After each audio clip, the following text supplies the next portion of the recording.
When I say pause, pause the video and read the two excerpts from Radical Candor and Dare to Lead attached below.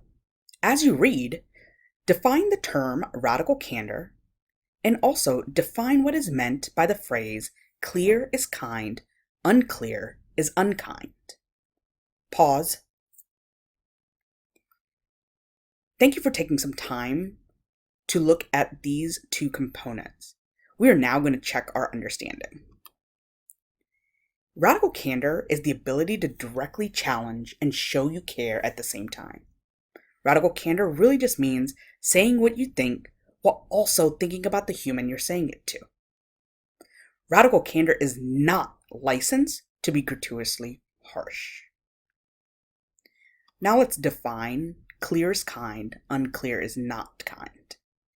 Take 2 minutes to pause the video and read clear is kind, unclear is not kind. Pause. For clear is kind, in other words, engage in the tough conversation with humanity and stop beating around the bush.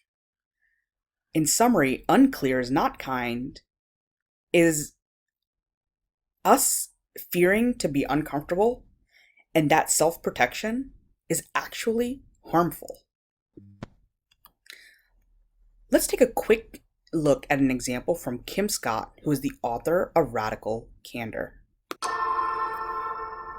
The origin story of Radical Candor happened in the space of time it took a light to change. I was living in Manhattan at the time, and I had this golden retriever puppy named Belvedere, and I adored this dog, and she was totally untrained.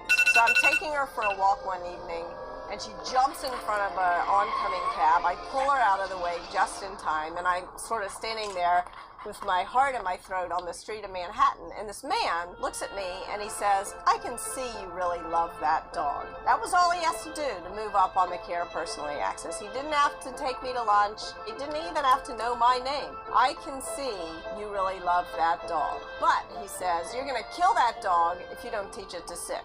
That was a direct challenge. And then he points at the ground and he says, "Sit." Dog sat. I had no idea she even knew what that meant. And he looks at me and he says, "It's not me, it's clear." And then the light changes and he walks off and leaves me with words to live by.